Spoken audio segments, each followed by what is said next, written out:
Bonjour et bienvenue dans une nouvelle vidéo d'Histoire d'une ville. Dans cette vidéo, je vais vous parler d'une ville qui a subi les ravages de la Deuxième Guerre mondiale. Alors suivez-moi et accrochez-vous, car ce livre va nous emmener au cœur de l'histoire. En voyant ces photos, vous vous dites peut-être: waouh, quelle belle ville, ça a l'air si paisible. J'aimerais tellement y vivre. Est-ce qu'on pourrait y vivre des enfants? Bref, je ne suis pas là pour parler de ça. Cette ville cache un lourd passé, et je me dois de vous les révéler dans cette vidéo.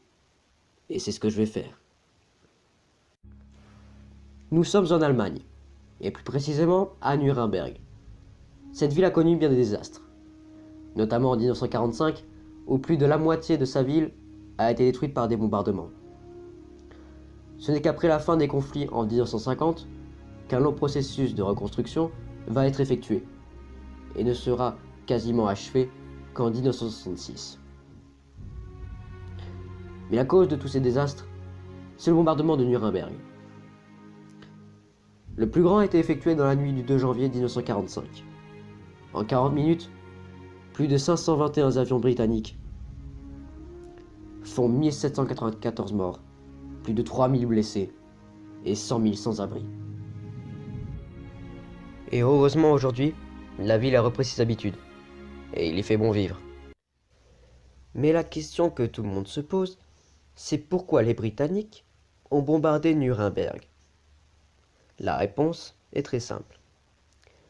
Dès 1933, le régime nazi exploite le prestigieux passé de Nuremberg, au profit des gigantesques manifestations et rassemblements destinés à marquer l'opinion publique par leur importance, et organisés dans le complexe du Reichsparteitagsgelände, et cela jusqu'en 1938.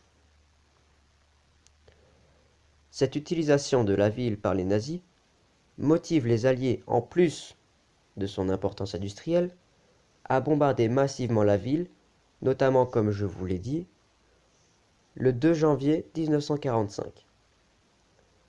Ces bombardements détruisent presque complètement le centre historique de Nuremberg. Dès lors, les Américains peuvent lancer un assaut terrestre contre la ville. En parlant de l'histoire de Nuremberg, parlons à présent du procès de Nuremberg.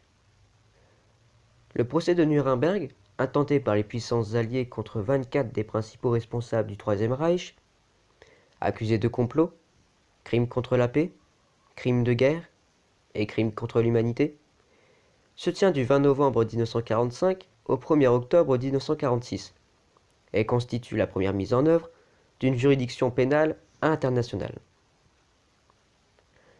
Sur la base de différentes négociations intervenues entre les Alliés, ce procès se déroule sous la juridiction du tribunal militaire international siégeant à Nuremberg. Alors en zone d'occupation américaine, le tribunal siège en exécution de l'accord de Londres, signé le 8 août 1945 par les gouvernements des États-Unis d'Amérique, du Royaume-Uni, de Grande-Bretagne, d'Irlande du Nord, l'Union des républiques socialistes soviétiques et par le gouvernement provisoire de la République française, afin de juger les dirigeants du Troisième Reich. 4 chefs d'accusation sont invoqués: complot, crime contre la paix, crime de guerre et crime contre l'humanité. Ce dernier point étant une notion partiellement nouvelle. Le choix des accusés est contraint par l'absence de plusieurs hauts responsables nazis, qui par leur mort ou leur fuite échappent à la mise en accusation.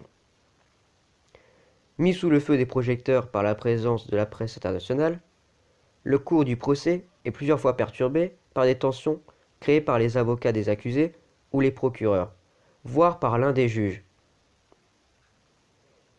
Mais malgré ces difficultés et autres incompatibilités, de points de vue qui se manifestent également lors de délibérations, le procès se déroule de manière assez calme, voire lente, pour de nombreux observateurs.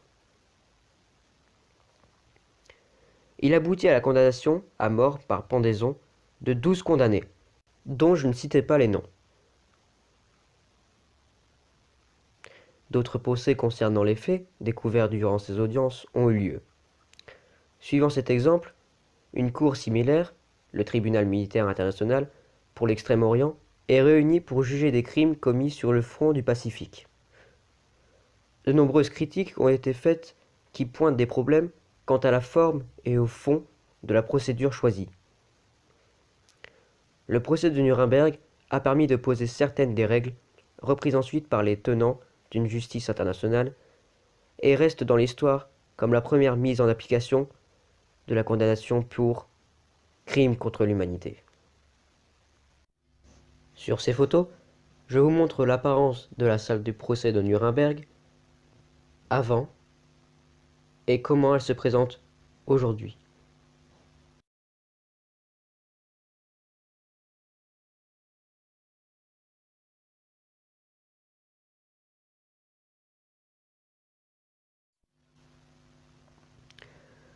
Schönefontein ist ein gotisches Monument von Nürnberg, das auf dem zentralen Markt gelegt ist neben der Kirche Notre-Dame von Nürnberg. Sie war von Heinrich Böheim von 1385 bis 1396 gebaut. Der gegenwärtige Brunnen ist eine Kopie, die 1912 des originalen Monuments eingerichtet ist, der mehrmals schon restauriert gewesen war, von ein Betonkastenwagen geschützt hat sie sich in den geheirateten Beschießungen des Zweiten Weltkriegs widersetzt. Ein Ring von Messing, der im Schutzgitter des Monuments gestellt ist, hat den Ruf, ein Glücksbringer zu sein, wenn man ihn berührt. Ouf. Eh bien, cette ville avait des histoires à raconter. Comme vous l'avez compris, cette vidéo est à présent terminée. Merci de l'avoir écoutée et regardée, et je vous dis à la prochaine pour un nouvel épisode d'Histoire d'une ville. Bon allez, moi je retourne dans mes bouquins.